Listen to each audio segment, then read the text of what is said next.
बात करते हैं प्राचीन भारत की। तो प्राचीन भारत में देखिएगा आपको क्या क्या ध्यान रखना है। तो प्राचीन भारत में आपको ध्यान रखना है सिंधु घाटी सभ्यता की। तो ये विश्व की सबसे प्राचीनतम सभ्यताओं में से एक सभ्यता मानी जाती है। 1826 में सबसे पहले चार्ल्स मैसन ने इसको खोजा था। 1853 में आपको ध्यान रखना अलेक्जेंडर कनिंघम ने हड़प्पा का सर्वे किया था।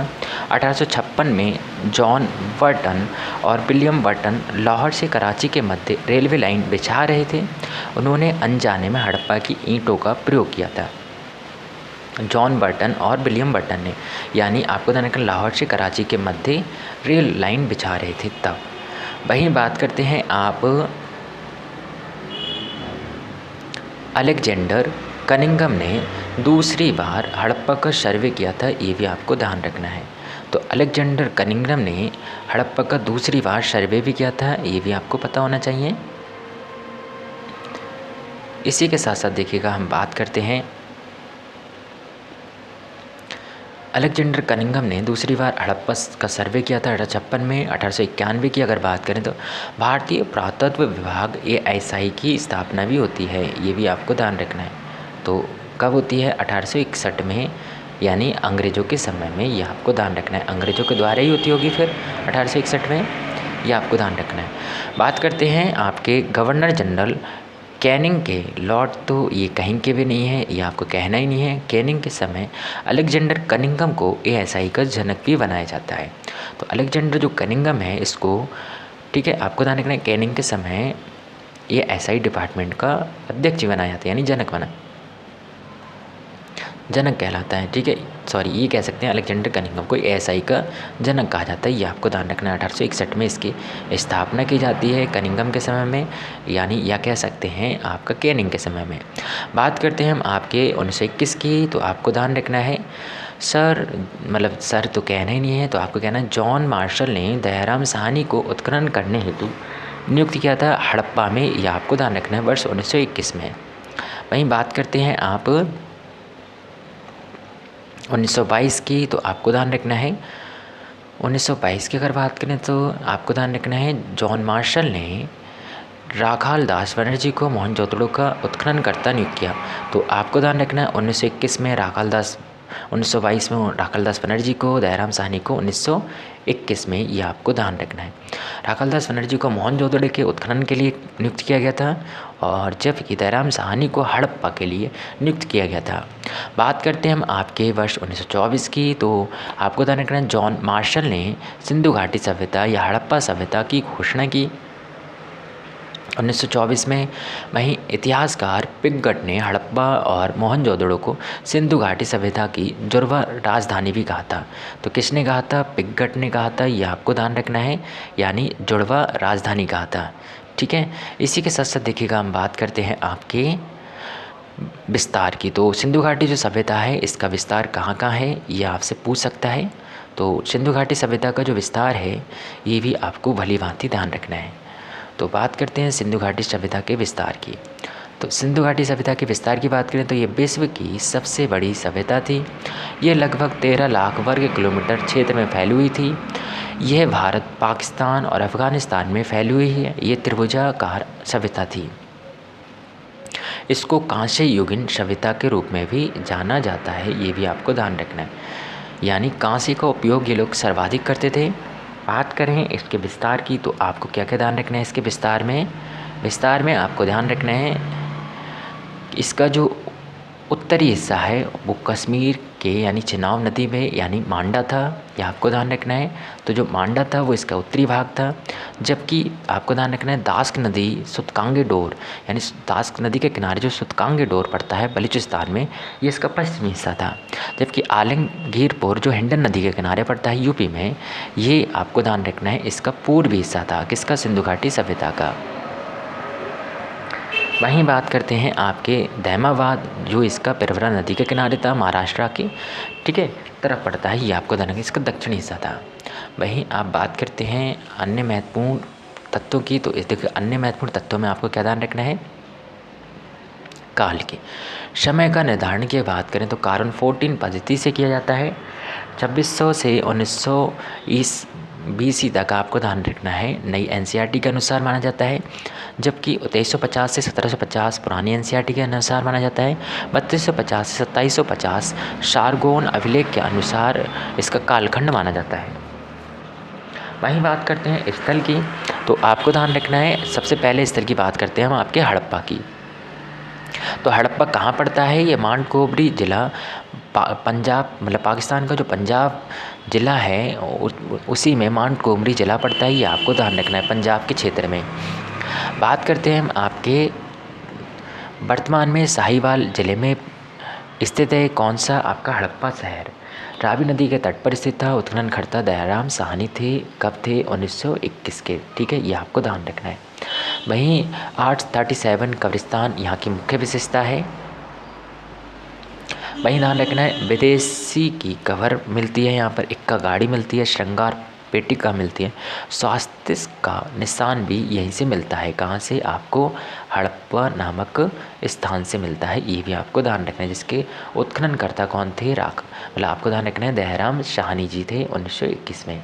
ठीक है, तो आपको ध्यान रखना है जो स्वास्थ्य का निशान है वो भी यहाँ से ही मिलता है। ठीक है, 837 कब्रिस्तान भी यहीं से मिलता है। नदी के तट पर 12 अन्नागार मिलते हैं जो 2 लाइनों पर एक दूसरे को कट करते हैं। ये भी आपको ध्यान रखना है। इसी के साथ साथ देखिएगा आप बात करेंगे अन्य महत्वपूर्ण तत्वों की। तो अन्य महत्वपूर्ण तत्वों में देखिएगा आपको क्या ध्यान रखना है। अन्य महत्वपूर्ण तत्वों में अगर आप बात करें तो आपको ध्यान रखना है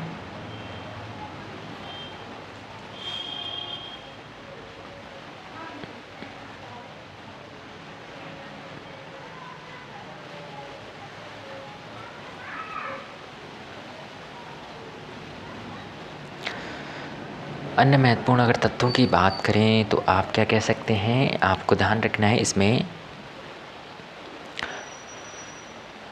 अनाज साफ करने का चबूतरा भी मिलता है। वहीं आपको ध्यान रखना पास में ही श्रमिक आवास भी मिलता है। इसके साथ साथ ध्यान रखना है मोहनजोदड़ो। तो मोहनजोदड़ो की अगर बात करें तो इसमें देखिएगा क्या ध्यान रखना है आपको। मोहनजोदड़ो की अगर बात करें तो 1 मिनट हम इसको पेज सेटिंग करते हैं।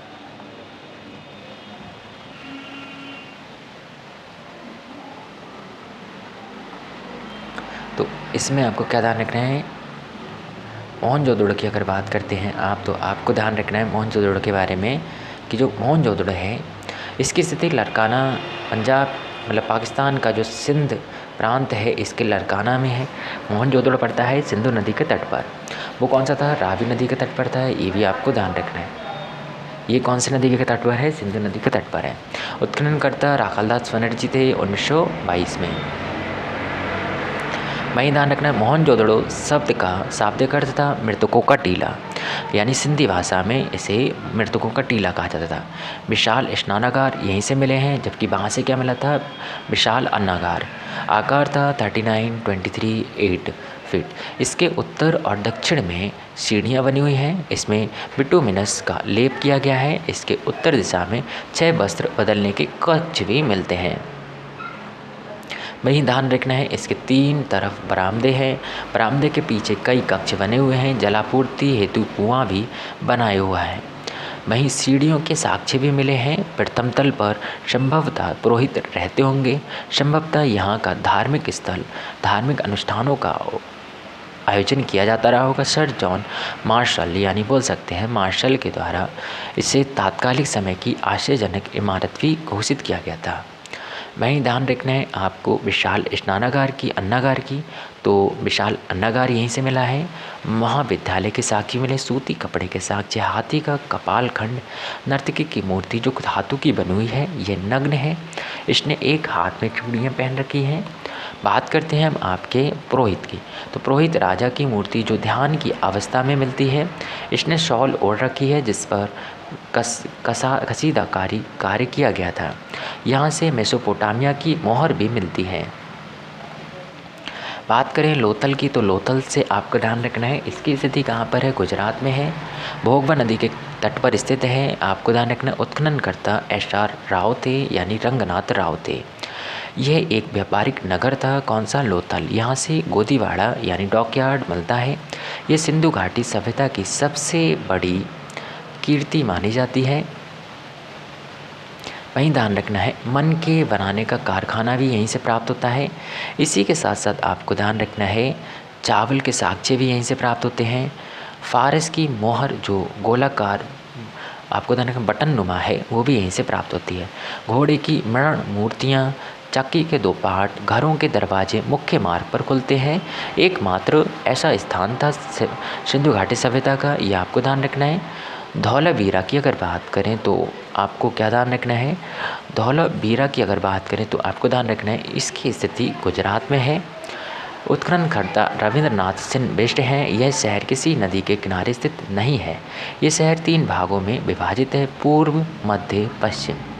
बात करते हैं हम आपके यहाँ से आपको ध्यान रखना है 16 जलाशयों की प्राप्ति भी होती है। तो 16 जलाशयों की प्राप्ति होती है। कृत्रिम जलाशय, स्टेडियम के साक्ष्य मिलते हैं। सूचना पट जो पॉलिश युक्त हैं, उनकी भी प्राप्ति होती है। बात करते हैं 5वें स्थल की, तो जिसमें आपको ध्यान रखना है चन्नू दड़ो। चन्नू दड़ो भी कहाँ पाया जाता है? आपको ध्यान रखना है सिंध, पाकिस्तान में। इसको उत्खनन करता थे NG मजूमदार। इनकी हत्या डाकुओं ने कर दी थी, NG मजूमदार की। यह एक औद्योगिक नगरी थी। मन के बनाने के कारखाने मिलते हैं। कुत्ते द्वारा बिल्ली का पीछा करते हुए साक्ष्य भी मिलते हैं। सुरकोटदा की बात करें तो इसकी स्थिति गुजरात है। तो घोड़े की हड्डियाँ यहीं से प्राप्त होती थी। सिंधु घाटी सभ्यता के लोगों को घोड़े का ज्ञान नहीं था। कुनाल की बात करें तो ये आपको ध्यान रखना है, हरियाणा में पड़ता है। चांदी के 2 मुकुट मिलते हैं। दैमाबाद आपको ध्यान रखना है, धातु का रथ मिलता है यहाँ से। और रोजदी से आपको ध्यान रखना है, गुजरात में स्थित है। हाथी के साक्ष्य मिलते हैं। रोपड़ पंजाब से आपको ध्यान रखना, मनुष्य के साथ कुत्ते को दफनाने के साक्ष्य मिलते हैं। कालीबंगा से एक खोपड़ी जिसमें 6 छेद किए गए हैं, अर्थात इन लोगों को शल्य चिकित्सा का ज्ञान था। बात करें नगर नियोजन की, तो नगर नियोजन की अगर बात करें तो यह विश्व की प्रथम नगरीय सभ्यता थी। ये अपनी विशिष्ट नगर नियोजन के लिए प्रसिद्ध है। यह नगर 2 भागों में बटे हुए थे। पूर्वी भाग ये आवासीय भाग होता था, पश्चिमी भाग ये हिस्सा दुर्गीकृत होता था एवं ऊंचे टीले पर स्थित हुआ करता था। बात करते हैं हम आपके सड़कों की, तो सड़कें एक दूसरे को समकोण पर काटती थीं। शहर ग्रिड पैटर्न पर बसे हुए थे। आपको ध्यान रखना, घरों के दरवाजे मुख्य मार्ग पर नहीं खुलते थे। अपवाद के तौर पे लोथल। आपको ध्यान रखना है, एक घर में सामान्यतः 3 या 4 कक्ष हुआ करते थे। रसोई, आंगन होता था। उन्हें सीढ़ियों का भी ज्ञान था। कुछ घरों में कुएं के साक्ष्य भी मिलते हैं। मोहनजोदड़ो से लगभग 700 कुएं प्राप्त होते हैं। इन नगरों में उत्कृष्ट जल निकासी व्यवस्था भी थी। और वहीं ध्यान रखना, मुख्य मार्ग पर नालियों को साफ करने के लिए मेन हॉल होता था। नालियों को ईंटों से ढका जाता था। सामान्यतः पक्की ईंटों का प्रयोग करते थे। ईंटों का आकार 4-2-1 होता था। राजनीतिक स्थिति की अगर बात करें तो आपको रखना, जानकारी का अभाव है। संभवतः पुरोहित वर्ग के पास शासन रहा होगा। संपूर्ण सिंधु घाटी सभ्यता में एक ही प्रशासनिक व्यवस्था रही होगी। इसी के साथ साथ सामाजिक स्थिति की अगर बात करें तो मातृ सत्तात्मक संयुक्त परिवार होता था। समाज संभवतः 4 भागों में विभाजित था। पुरोहित वर्ग, व्यापारी वर्ग, किसान वर्ग और श्रमिक वर्ग। आपको ध्यान रखना है, पुरोहित वर्ग, किसान वर्ग, व्यापारी वर्ग और श्रमिक वर्ग।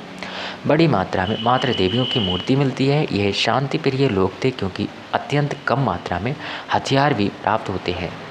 पुरुष एवं महिलाएं श्रृंगार करती थीं, जवाहरात पहनते थे। लोग शाकाहारी व मांसाहारी थे। शतरंज एवं मुर्गे की लड़ाई इनके प्रिय खेल थे। अंतिम संस्कार की 3 विधियों का प्रचलन था: पूर्ण शवाधान, आंशिक शवाधान और दाह संस्कार। ये आत्मा व पुनर्जन्म में विश्वास करते थे। लोथल से 3 व कालीबंगा से 1 युग्मित शवाब आपको ध्यान रखना शवाधान मिलता है। धार्मिक स्थिति की बात करें तो प्राकृतिक बहुदैववाद में विश्वास करते थे। पुरुष एवं महिला देवताओं को पूजते थे। इस काल में देवताओं की मूर्तियाँ मिलती हैं लेकिन मंदिर बनना आरंभ नहीं हुए थे। ये अंधविश्वासी थे। ये जादू टोने टोटके में विश्वास किया करते थे। बलि प्रथा में विश्वास करते थे। इसी के साथ साथ कालीबंगा से हवन कुंड मिलते थे। ये वृक्ष पूजा, जल पूजा, लिंग पूजा में विश्वास करते थे। इन्हें ध्यान एवं योग का ज्ञान था। मोहनजोदड़ो से एक मोहर मिलती है जिस पर आदि शिवा का चित्र मिलता है। आदि शिवा का आपको ध्यान रखना, जॉन मार्शल ने इन्हें पशुपतिनाथ से नवाजा है, यानी उसकी संज्ञा दी है। कृषि आधारित अर्थव्यवस्था थी, अतिशय उत्पादन होता था जिन्हें बड़े बाजार या शहरों में बेचना होता था। गेहूँ, सरसों, चना, मटर, रागी प्रमुख फसलें हुआ करती थी। वहीं आपको ध्यान रखना है, इन्हें चावल एवं बाजरे का ज्ञान नहीं था। लोथल से चावल के साक्ष्य मिलते हैं। रंगपुर से चावल की भूसी मिलती है। रंगपुर उत्तर हड़प्पा स्थल है। वहीं सोर्तगोई अफ़गानिस्तान से नहरों के साक्ष्य मिलते हैं। ऑक्सस रिवर के किनारे धौलावीरा से जलाशय के साक्ष्य मिलते हैं। ये पशुपालन भी करते थे। गाय, भैंस, भेड़, बकरी, खरगोश, कुत्ता, बिल्ली इनके प्रिय पशु हुआ करते थे। ये ऊँट, घोड़ा, हाथी से परिचित नहीं थे। ये आपको ध्यान रखना, विदेशी व्यापार होता था। सारगोन अभिलेख में सिंधु घाटी सभ्यता को मेलुहा कहा गया है। सारगोन अभिलेख में ये भी आपको ध्यान रखना है। मेलुहा नाविकों का देश है। मेलुहा हाजा मोर के लिए प्रयुक्त पक्षी के लिए प्रसिद्ध है। सारगोन अभिलेख में कपास को सिंडन कहा गया है, ये भी आपको ध्यान रखना है। कपास के लिए सिंडन के नाम से जाना गया है। इसी के साथ साथ कपास की विश्व में प्रथम खेती भारत में हुई थी। दिलमून, बहरीन व आपको ध्यान रखना, माखन, ओमान मध्यस्थ का कार्य करते थे। मुद्रा व्यवस्था का प्रचलन नहीं था। वस्तु विनिमय होता था। ये सोने व चांदी का प्रयोग करते थे। लोहे से परिचित बिल्कुल भी नहीं थे। तांबा व टिन को मिलाकर एक कांसे बनाया करते थे। बालाकोट से शंख उद्योग के अवशेष मिले हैं। वहीं ध्यान रखना है आपको कांसा और टिन से। लिपि की बात करें तो इन्हें लिपि का ज्ञान था। ये भावचित्रात्मक लिपि थी, दाएं से बाएं लिखी जाती थी। इसे गौमूत्राक्षर लिपि भी कहा जाता था। इसमें 375-400 भाव मिलते हैं। इसे अभी तक पढ़ा नहीं गया है। मूर्तियाँ एवं मोहरों की अगर बात करें तो यहाँ से 3 तरह की मूर्तियाँ मिलती हैं, धातु की, पत्थर की और मिट्टी की, यानी जिन्हें टेराकोटा कहा जाता है। मोहनजोदड़ो से नर्तकी की मूर्ति धातु की मिलती है। दैमाबाद से धातु का रथ मिलता है। मोहनजोदड़ो से नर्तकी की मूर्ति धातु की मिलती है। मोहनजोदड़ो से आपको ध्यान, पत्थरों की पुरोहित राजा की मूर्ति मिलती है। टेराकोटा की मातृ देवियों की मूर्ति मिलती है। वहीं आपको ध्यान रखना है, ज़्यादातर मोहरें सैल खड़ी की बनी हुई हैं। ज़्यादातर मोहरें चौकोर हुआ करती थी और मोहरें वस्तुओं की गुणवत्ता एवं व्यक्ति की पहचान की द्योतक होती थी। मोहरों पर एक सिंगा यानी एक श्रृंगी सबसे ज़्यादा हुआ करते। मोहनजोदड़ो व हड़प्पा से बड़ी मात्रा में मोहरें प्राप्त होती थीं। कुवड़ वाला सांड के चित्र होते थे। सिंधु घाटी सभ्यता के पतन की अगर बात करें तो आपको ध्यान रखना है, गार्डन चाइल्ड व मार्टिमन व्हीलर के अनुसार आर्यों का आक्रमण हुआ था। एशआर राव, मार्शल और मैके के अनुसार बाढ़ आई थी। मार्शल के अनुसार प्रशासनिक शिथिलता भी थी। अमलानंद घोष के अनुसार जलवायु परिवर्तन था। यूआर कैनेडी के अनुसार प्राकृतिक आपदा आई थी, उससे इनकी तबाही मची। बात करते हैं हम आपके माधव स्वरूप वत्स के अनुसार नदियों ने अपना रुख बदल दिया था। इतनी विशाल सभ्यता के पतन के लिए बहुत सारे कारण जिम्मेदार उत्तरदायी रहे होंगे। बात करते हैं कालीबंगा की तो राखीगढ़ी हरियाणा में आपको धौलावीरा पूर्व हड़प्पाकालीन स्थल है। कालीबंगा, राखीगढ़ी, धौलावीरा, रंगपुर, रोजदी उत्तर हड़प्पाकालीन स्थल हैं, ये आपको ध्यान रखना है। जबकि वैदिक काल की अगर बात करें तो क्या ध्यान रखना है आपको, बात करते हैं आपके वैदिक काल की, तो आपको ध्यान रखना है 1500 से 600 BC का जो कालखंड है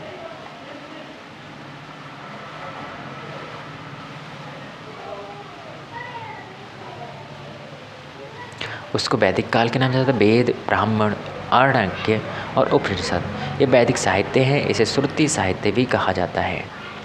बात करते हैं वेदांग, यह वैदिक साहित्य नहीं माने जाते हैं, जैसे कि वेदांग, स्मृति, पुराण, रामायण और महाभारत। वहीं बात करते हैं वेद की। वेद का शाब्दिक अर्थ ज्ञान होता है। वेदों का संकलन कृष्ण देवपायन वेद व्यास जी ने किया था। वहीं वेदों की रचना आर्यों ने की थी। आर्यों का शाब्दिक अर्थ श्रेष्ठ या कुलीन होता है। वेदों को नित्य, प्रमाणिक, अपौरुषेय माना जाता है। वैदिक मंत्रों की रचना करने वाले ब्राह्मणों को दृष्टा कहा जाता था। वहीं वैदिक मंत्रों की रचना करने वाली महिलाओं को ऋषि कहा जाता था। वहीं ध्यान रखना है वेद 4 होते थे, ऋग्वेद, सामवेद, यजुर्वेद, अथर्ववेद। ऋग्वेद की बात करें तो ये सबसे प्राचीन वेद माना जाता है, जिसमें 10 मंडल, 1028 सूक्त, 10,580 यानी 10,600 मंत्र या ऋचाएँ हैं। पहला एवं 10वां मंडल बाद में जोड़ा गया है, ये भी आपको ध्यान रखना है। इसका पहला और 10वां मंडल जो है बाद में जोड़ा गया है। दूसरे से लेकर 7वें मंडल को वंश मंडल या परिवार मंडल कहा गया है। तीसरे मंडल में गायत्री मंत्र का भी उल्लेख है, ये अति महत्वपूर्ण हो जाता है। वहीं ध्यान रखना है गायत्री मंत्र की रचना विश्वामित्र जी ने की थी। गायत्री मंत्र सावित्री यानी सूर्य को समर्पित है। 7वें मंडल में दशराग यानी दशराजन युद्ध का उल्लेख मिलता है। भरत कबीला और 10 कबीले के मध्य राजा सुदास थे। भरत कबीले से आपको ध्यान रखना है राजा सुदास। पुरोहित की बात करें तो वशिष्ठ था। पुरोहित की बात करें इधर विश्वामित्र थे, इधर राजा सुदास थे और इधर 10 कबीले थे। इनके पुरोहित वशिष्ठ थे और इनके पुरोहित विश्वामित्र थे। युद्ध रावी नदी के जल के लिए लड़ा गया था। और 8वें मंडल में घोषा, शिक्ता, अपाला, विश्वरा, काक्षा, विरति, लोपामुद्रा जैसी ऋषि महिलाओं के नाम भी मिलते हैं। 9वें मंडल में सोम को समर्पित मंडल है। 9वां मंडल सोम गुजबंत पर्वत से मिलता है। 10वें मंडल के पुरुष सूक्त में शूद्र शब्द का उल्लेख और चाड़ू बाण का उल्लेख मिलता है, ये आपको ध्यान रखना है। जबकि 10वें मंडल के नास्तिय सूक्त में भक्ति का उल्लेख भी मिलता है, में निर्गुण भक्ति का भी उल्लेख मिलता है, ये भी आपको ध्यान रखना है। ऋग्वेद के मंत्रों को उच्चारण करने वाला ब्राह्मण यानी होत्र कहा जाता है। उपवेद आयुर्वेद है, ये आपको ध्यान रखना है। यजुर्वेद की बात करें तो इसके 2 भाग हैं, कृष्ण यजुर्वेद और आपको ध्यान रखना है शुक्ल यजुर्वेद। जो शुक्ल यजुर्वेद है इसे वाजसनीय संहिता भी कहा जाता है। ये वेद गद्य और पद दोनों में लिखा गया है। इसमें यज्ञ करने की विधियों का उल्लेख किया गया है। इसमें वेद शून्य का उल्लेख मिलता है। मंत्र का उच्चारण करने वाला अर्धव्यू और उपवेद धनुर्वेद था। बात करते हैं सामवेद की, तो सामवेद आपको ध्यान रखना है संगीत का प्राचीनतम स्रोत है। वैदिक मंत्रों के उच्चारण को बताया गया है जो उच्च स्वर में गाए जाते हैं। भगवान कृष्ण का प्रिय वेद है। मंत्रों का उच्चारण करने वाला उद्गाता कहलाता है। और वहीं बात करें उपवेद गंधर्व वेद है। वैदिक मंत्रों के उच्चारण को बताया गया है जो उच्च स्वर में गाए जाते हैं। संगीत का प्राचीनतम स्रोत माना जाता है। भगवान कृष्ण का प्रिय वेद माना जाता है सामवेद। अथर्ववेद की बात करें तो आपको ध्यान रखें इसे मही वेद, भैषज वेद, अथर्व अंगिरस वेद भी कहा जाता है। बात करते हैं हम आपके ये भौतिकवादी वेद है। इसमें जादू टोने टोटके का उल्लेख किया गया है। इसमें चिकित्सा पद्धतियों व औषधियों का उल्लेख किया गया है। मंत्रों का उच्चारण करने वाला वेद कहने वाला ब्रह्म कहलाता था। वेद इसका शिल्प वेद है, ये आपको ध्यान रखना है सामवेद का। बात करें हम आपके ब्राह्मण साहित्य की, तो इसमें यज्ञ करने की विधियों का उल्लेख किया गया है। ऋग्वेद की बात करें तो आपको ध्यान रखना है ऐत्रेय ब्राह्मण है। ऋग्वेद की बात करें तो ऐत्रेय ब्राह्मण, कौस्तिकीय ब्राह्मण, शतपथ ब्राह्मण, तैत्रीय और तैत्रीय ब्राह्मण, ये आपको ध्यान रखना है। जबकि शतपथ ब्राह्मण और तैत्रीय ब्राह्मण यजुर्वेद के हैं, ऐत्रीय और कौस्तिकीय ऋग्वेद के हैं। सामवेद की बात करें पंचविश, षड्विश और जैमिनीय ब्राह्मण। अर्थवेद की गोपद ब्राह्मण। आरण्यक साहित्य की बात करें तो इसकी रचना वनों में की गई है। विषय वस्तु रहस्यात्मक ज्ञान व दार्शनिक तत्व था। उपनिषद की बात करें इनकी संख्या 108 है। इसे वेदांत भी कहा जाता है। उपनिषद का शाब्दिक अर्थ गुरु के समीप निष्ठापूर्वक बैठना है। और बात करते हैं हम आपके विषय वस्तु रहस्यात्मक ज्ञान व दार्शनिक प्रमुख उपनिषद कठोपनिषद, कठ प्लस उपनिषद। इसमें यम व नचिकेता का संवेद है। कठोपनिषद में इसे कर्म कांड की आलोचना की गई है। इसमें छांदोग्य उपनिषद में आपको देखा इसमें भगवान कृष्ण का प्राचीनतम उल्लेख मिलता है। भगवान श्री कृष्ण को देवकी तथा अंगिरस ऋषि का शिष्य बताया गया है। बौद्ध धर्म का पंचशील सिद्धांत इसी में मिलता है। किस में मिलता है? छांदोग्य आपको ध्यान रखना उपनिषद में। बृहदारण्यक के उपनिषद सबसे लंबा उपनिषद माना है। इसमें गार्गी और याज्ञवल्क्य के का संवाद मिलता है। जावाल उपनिषद की बात करें चारों आश्रमों का उल्लेख मिलता है। ऐत्रेय उपनिषद की बात करें बौद्ध धर्म का अष्टांगिक मार्ग। मुंडकोपनिषद की बात करें सत्यमेव जयते का उल्लेख मिलता है। वेदांग की बात करें वैदिक साहित्य को समझने हेतु इसकी रचना की गई। इनकी संख्या 6 है। शिक्षा, व्याकरण, ज्योतिष, छंद, कल्प, निरुक्त। व्याकरण की बात करें पाणिनि की अष्टाध्यायी व्याकरण की प्रथम पुस्तक है। प्राण का शाब्दिक अर्थ प्राचीन आख्यान है। प्राणों की संख्या 18 है। प्राणों की रचना लोमहर्ष एवं उग्रश्रवा ने की थी।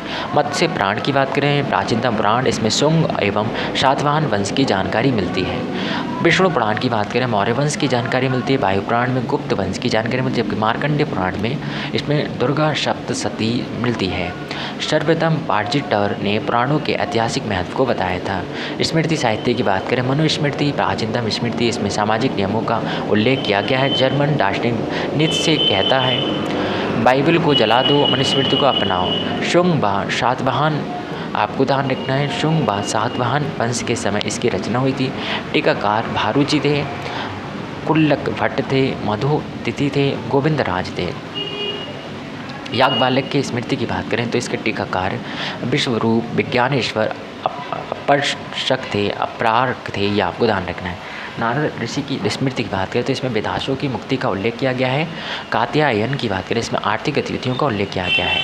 इस तरह से हम बात करते हैं आपके ऋग्वैदिक काल की, जो कि 1500 से 1000 BC तक माना जाता है। वहीं विंटर निश ने ऋग्वैदिक काल के समय का निर्धारण किया है। आरों की भौगोलिक स्थिति, यह आपको ध्यान रखना है। आरों की जो भौगोलिक स्थिति है, इसकी अगर बात करें, ऋग्वैदिक काल के समय का निर्धारण किया है। आरों की भौगोलिक स्थिति की बात करते हैं, सरस्वती बताते हैं तिब्बत से आए हैं। बाल गंगाधर तिलक कहते हैं ओरियन बुक में, आपको ध्यान रखना है, आर्कटिक होम ऑफ आर्यंस, उत्तरी ध्रुव वेदास। डॉक्टर पिंका व हट कहते हैं जर्मनी से, LD कल्ला कहते हैं कश्मीर से, गंगाधर झा कहते हैं मध्य भारत से, मैक्स मूलर कहता है मध्य एशिया से। सर्वाधिक मान्य मत आर्य आरंभ में सप्त सैंधव में वश कहते हैं। सिंधु आरों के लिए सबसे महत्वपूर्ण नदी थी। सरस्वती सबसे पवित्र नदी थी।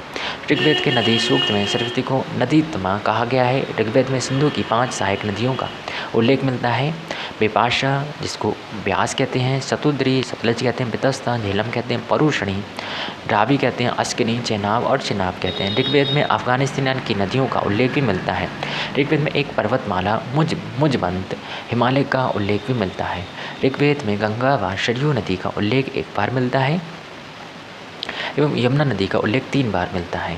आर्यों की राजनीतिक स्थिति की बात करें तो राजा का पद वंशानुगत नहीं होता था।